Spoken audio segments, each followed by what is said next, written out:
বাংলাদেশ যখন কার্যত ফেউয়ের মতো ভারতের পিছনে পড়ে রয়েছে, ভারত যতই তাকে পাত্তা না দেওয়ার চেষ্টা করুক না কেন, বাংলাদেশের প্রয়োজন একটা যুদ্ধের। সে যতই প্রাণের বলি হোক না কেন, মোহাম্মদ ইউনূসের ক্ষমতায় টিকে থাকা এবং ডিপ স্টেটের উদ্দেশ্য সাধনের জন্য মোহাম্মদ ইউনূসের প্রয়োজন ভারতের সঙ্গে একটা যুদ্ধ। কিন্তু ছুঁচো মেরে হাত গন্ধ করতে না চাওয়া ভারত আস্তে আস্তে আমাদের চিরশত্রু পাকিস্তানকে কিন্তু চার দিক দিয়ে ঘিরে ফেলছে। এই খবরটি কি আপনারা পেয়েছেন? কিভাবে কৌশলগতভাবে, কূটনৈতিকভাবে এবং ফিজিক্যালি ভারত কিভাবে পাকিস্তানকে আস্তে আস্তে ক্রমশ ঘিরে ফেলছে। যে পাকিস্তান বাংলাদেশের মাটি ব্যবহার করে ভারতের মধ্যে উত্তেজনার সৃষ্টি করার চেষ্টা করছে, ভারত কিন্তু সেই সুযোগে পাকিস্তান থেকে একেবারেই চার দিক থেকে ঘিরে ফেলার কৌশল নিয়ে ফেলেছে। এবং পাক অকুপায়েড কাশ্মীর, যে অংশটির দাবি বারবারই ভারত করে এসেছে, কিছুদিন আগে স্বরাষ্ট্রমন্ত্রী পর্যন্ত পাক অকুপায়েড কাশ্মীরের বিধানসভা আসনগুলো পর্যন্ত ঘোষণা এবং রিজার্ভ করে রেখে দিয়েছেন। সেই ভারতের লক্ষ্য কিন্তু এক এবং অদ্বিতীয়ম, পাক অকুপায়েড কাশ্মীরকে আবারও ফিরিয়ে আনা। এবং আপনাদের এই পর্যন্ত শুনে যাদের মনে হচ্ছে যে তথ্যটির কতটা সত্যতা রয়েছে, আমাদের কাছে কি প্রমাণ রয়েছে যার জন্য আপনাদের সামনে এত বড় কথা বলতে পারি, তাদের জন্য বলবো অন্তত 10টা মিনিট আমাদের সঙ্গে আজ থেকেই যান। নমস্কার, welcome to simple as ABC. আপনাদের সকলকে স্বাগত জানিয়ে শুরু করছি অত্যন্ত গুরুত্বপূর্ণ একটি পর্ব। আসুন, পর্ব শুরু করার আগে আপনাদের ভারতের ম্যাপটা একবার দেখাচ্ছি। আপনারা দেখতেই পাচ্ছেন, এই যে জম্মু কাশ্মীরের যে ম্যাপটি আমরা দেখতে পাই, ভারতের অবিচ্ছেদ্য অঙ্গ বলে যেটিকে দাবি করা হয়, তার মধ্যে একটি অংশ যেমন পাকিস্তানের দখলে, একটি অংশ আবার চায়নার দখলে। আসুন একটু বড় করে আপনাদের সামনে দেখাই। দেখতে পাচ্ছেন ম্যাপটি? এই যে ম্যাপের সবুজ অংশটি আপনারা দেখতে পাচ্ছেন, এইটাই হচ্ছে পাক অকুপায়েড কাশ্মীর। যে অংশটি নিয়ে দীর্ঘদিন ধরে ভারত এবং কাশ্মীরের একটা টালবাহানা। পাকিস্তান মনে করে এটা তাদের অংশ আর ভারত মনে করে এটা তাদের অংশ। সেই কারণেই ভারতের যে ম্যাপ আঁকা হয়, দেখবেন এই অংশটিকে ভারতের মধ্যেই দেখানো হয়। এবং এর পাশে আপনারা যদি ডান দিকে দেখেন, তাহলে লাল রঙের যে অংশটি, সেটি হচ্ছে আকসাই চীন।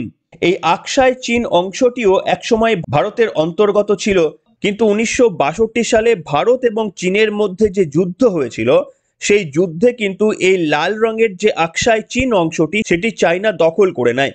অর্থাৎ জম্মু কাশ্মীরের টেরিটরির এই মুহূর্তে যদি দেখেন, তাহলে ভারতের হাতে 60% জমি রয়ে গিয়েছে এবং পাকিস্তান এবং চায়না মিলে তারা 40% জমি দখল করে নিয়েছে। এছাড়াও আপনারা কালো রঙের একটা অংশ দেখতে পাচ্ছেন ম্যাপের মধ্যে, আমি যেখানে পয়েন্ট করছি, এই অংশটি হচ্ছে সাকসগাম ভ্যালি। এই সাকসগাম ভ্যালি এটি পাকিস্তান অকুপাই করলেও তারা চীনের হাতে এই অংশটিকে দিয়ে দেয়। অর্থাৎ একটা মারাত্মক কূটনৈতিকভাবে অস্থির একটা জায়গা আপনারা 1947 সাল থেকে চলে আসছে। আর আপনারা জানেন যে বিজেপির লক্ষ্য এই পাক অকুপায়েড কাশ্মীর সেটিকে নিজেদের নিয়ন্ত্রণে নেওয়া। নিজেদের নিয়ন্ত্রণে নেওয়াটা যে এই মুহূর্তে খুব একটা সহজ নয় সে কথা মানলেও, ভারত কিন্তু তার ঘুঁটি সাজানোর জন্য যা যা প্রস্তুতি নেওয়ার সেটা ইতিমধ্যেই সেরে ফেলেছে। কেন এই কথা বলছি? কেনই বা আপনাদের সামনে আমি বললাম যে পাকিস্তানকে কার্যত দুদিক থেকে ভারত ঘিরে ফেলছে? আসুন একটা খবর আপনাদের সামনে দেখাই। আনন্দবাজার পত্রিকা থেকে একটি খবর আপনাদের সামনে দেখাচ্ছি। দেখতে পাচ্ছেন, পাক বিমান হানার নিন্দা করার পরেই তালিবানের মুখোমুখি ভারত, বৈঠকে আফগান বিদেশ মন্ত্রী। কি ঘটনা ঘটেছে এটা আপনাদের জানা দরকার। কেন এই মুহূর্তে ভারত তালিবানি শাসনের সঙ্গে যোগাযোগ রেখে আফগানিস্তানের সঙ্গে বন্ধুত্বপূর্ণ সহাবস্থান রাখাচ্ছে, এই অত্যন্ত গুরুত্বপূর্ণ খবরটি আপনাদের জানা প্রয়োজন। বিদেশমন্ত্রী বিক্রম মিশ্রি, যিনি কিছুদিন আগেই বাংলাদেশে গিয়েছিলেন, আপনারা সকলেই জানেন, তিনি বৈঠক করলেন আফগানিস্তানের তালিবান সরকারের কার্যনির্বাহী বিদেশমন্ত্রী মৌলাভি আমির খান মুস্তাকির সঙ্গে। এবং সবথেকে তাৎপর্যপূর্ণ বিষয় হলো, এই বৈঠকটি না ভারতে হয়েছে না আফগানিস্তানে। এই বৈঠকটি হয়েছে সংযুক্ত আরব আমিরশাহির দুবাইয়ে। বুধবার হয়েছে দুই দেশের বিদেশ মন্ত্রকের এই বৈঠক। আপনাদের মনে থাকবে যে 2021 সালের 15ই আগস্ট তালিবান কাবুল দখল করে নিয়েছিল এবং সেখানে আমেরিকা তাদের সেনা প্রত্যাহারের পরেই তালিবানের দখলে চলে গিয়েছিল গোটা আফগানিস্তান। তবে আফগানিস্তানে তালিবান সরকার এখনো পর্যন্ত রাষ্ট্রপুঞ্জের স্বীকৃতি পায়নি।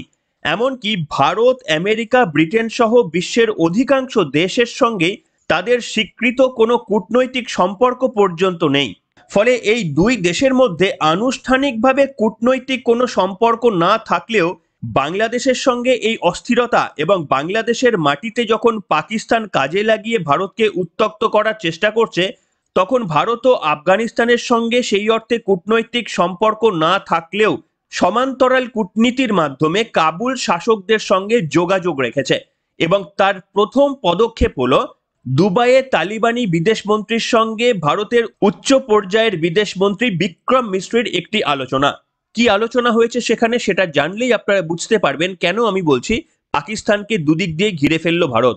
দেখুন, যে কোনো কূটনীতির কিন্তু দুটো উদ্দেশ্য থাকে। একটা হচ্ছে বিশ্ববাসীর কাছে যে তাৎপর্য তুলে ধরা হয়, কিন্তু তার অভ্যন্তরে কিন্তু অন্য কারণ থাকে। এই যেমন ধরুন, চীন পাকিস্তানে বিনিয়োগ করছে, পাকিস্তানের সড়ক পরিবহন ব্যবস্থা উন্নতি করছে, সেখানে পোর্ট বানাচ্ছে। এটা কি শুধুমাত্র পাকিস্তানের ভালো চেয়ে? না, পাকিস্তানের মাটি ব্যবহার করে যদি এমন কোনো সিচুয়েশন আসে সেখানে চীনা ফৌজ কিন্তু পাকিস্তানের মাটিতে চলে আসবে, পাকিস্তানের বন্দর পর্যন্ত তারা ব্যবহার করতে পারবে। এটাই তাদের মূল উদ্দেশ্য। কিন্তু এই উদ্দেশ্য সাধনের জন্য তারা সেখানে ইনভেস্ট করেছে এবং ভারতও বিভিন্ন দেশের সঙ্গে এই একই কায়দায় বিভিন্ন রকমের ইনভেস্ট করে থাকে। তার মধ্যে আপনারা জানেন মিয়ানমারের সিতওয়ে বন্দর ভারত প্রচুর ইনভেস্ট করেছে। তার কারণ সেভেন সিস্টারকে বাঁচাতে শিলিগুড়ি করিডোরের একটা অল্টারনেটিভ রাস্তা তৈরির জন্যই ভারত সিতওয়ে বন্দরে প্রচুর ইনভেস্ট করেছে। ঠিক তেমনি আবার ভারত বলেছে আফগানিস্তানকে যে আমরা তোমাদেরকে বিভিন্ন দিক থেকে সাহায্য করব। যেমন বিদেশ মন্ত্রকের তরফে বলা হয়েছে 50,000 মেট্রিক টন গম, 300 টন ওষুধ, 27 টন ভূমিকম্পের ত্রাণ, 40,000 লিটার কীটনাশক, 100 মিলিলিটার পেলিয়া ডোজ, 1.5 মিলিয়ন কোভিড টিকার ডোজ এবং 1.2 টন স্যানিটারি কিটের মতো বিভিন্ন সামগ্রী পাঠানো ইতিমধ্যেই আফগানিস্তানে হয়েছে। এবং অদূর ভবিষ্যতে ভারত এই ধরনের আরও সহযোগিতা করতে চায় আফগানিস্তানকে, আর আফগানিস্তানও ভারতের কাছ থেকে এই সমস্ত সহযোগিতা নিতে চায়। কিন্তু কিভাবে ভারত এই সহযোগিতা দেবে আপনারা একটু ভালো করে দেখুন। এই যে ম্যাপটা আপনাদের দেখাচ্ছি, ম্যাপটা দেখলেই আপনারা বুঝতে পেরে যাবেন যে ভারত এবং আফগানিস্তানের মধ্যে রয়েছে পাকিস্তান। তাহলে কিভাবে ভারত আফগানিস্তানে পৌঁছাবে? আফগানিস্তানে পৌঁছানোর ভারতের কোনো উপায় নেই, তার কারণ পাকিস্তানের আকাশসীমা লঙ্ঘন করে আফগানিস্তানে পৌঁছানো যাবে না। আর এদিকে যদি আরব সাগর টপকে জলপথেও যায় তাহলেও পৌঁছাতে পারবে না, তার কারণ ইরান রয়েছে। আর আপনারা ওপরের যে দিকটা দেখছেন, ওপরের একটা দিক দিয়ে অবশ্য আফগানিস্তানের সঙ্গে বর্ডার রয়েছে, কিন্তু সেই জায়গাটি এই মুহূর্তে পাকিস্তান অকুপাইড কাশ্মীর অর্থাৎ পাকিস্তানের দখলে। অর্থাৎ আফগানিস্তানকে রিচ করার জন্য ভারতের আর দ্বিতীয় কোনো রাস্তা নেই। তাহলে ভারত কিভাবে আফগানিস্তানে পৌঁছাবে? দেখুন, ইরানের সঙ্গে ভারতের দীর্ঘকালীন একটা সম্পর্ক রয়েছে এবং ইরান তাদের চাবাহার পোর্ট, যেটা আপনারা দেখতে পাচ্ছেন এখন চাবাহার পোর্ট, সেটিকে ভারতের অ্যাক্সেসের জন্য তারা পারমিশন দিয়ে রেখেছে। এবং তারা কিছুদিন আগেও বলেছে ভারত তাদের এই চাবাহার পোর্টটিকে ব্যবহার করতে পারবে। এবার আপনারা যে রোডটা দেখছেন মুম্বাই থেকে, দেখুন একটা রোড জলপথে, সেটা চাবাহার পোর্ট, এবং চাবাহার পোর্ট থেকে ইরান পেরিয়ে সেখানে আফগানিস্তান বা কাবুলে যাওয়ার একটা রাস্তা ভারত তৈরি করেছে। এবং এই যে রাস্তাটা, সেটা দ্বিপাক্ষিক সম্পর্ক বা ত্রিপাক্ষিক সম্পর্ক, ইরান এবং আফগানিস্তান উভয়েই রাজি হয়েছে যে ইরানের চাবাহার পোর্ট ব্যবহার করে আফগানিস্তানও রাজি হয়েছে এই কমিউনিকেশন থেকে ভারতের সঙ্গে তারা যোগাযোগ স্থাপনে তাদের কোনো প্রবলেম নেই। এবং ইরানও ইতিমধ্যেই চাবাহার পোর্টকে ভারতের ব্যবহারের জন্য দীর্ঘদিন ধরেই দিয়ে রেখেছে এবং তারা সেটাকে এক্সটেনশনও করেছে। তাহলে এবার আপনারা বুঝুন, এ তো ভারত মুখে বলছে আফগানিস্তানকে ভারত সহযোগিতা করবে, ত্রাণ সামগ্রী পাঠিয়ে দেবে, খাদ্যপণ্য পাঠাবে। কিন্তু এবার আপনারা একটু খেয়াল করে দেখুন যে পাকিস্তান কি স্যান্ডউইচ হয়ে গেল না?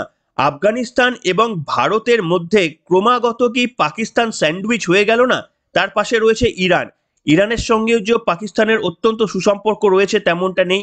তাহলে ভারত, আফগানিস্তান এবং ইরান, এই তিনটি দিক দিয়ে কি পাকিস্তান একেবারেই গ্রেপ্তার হয়ে গেল না?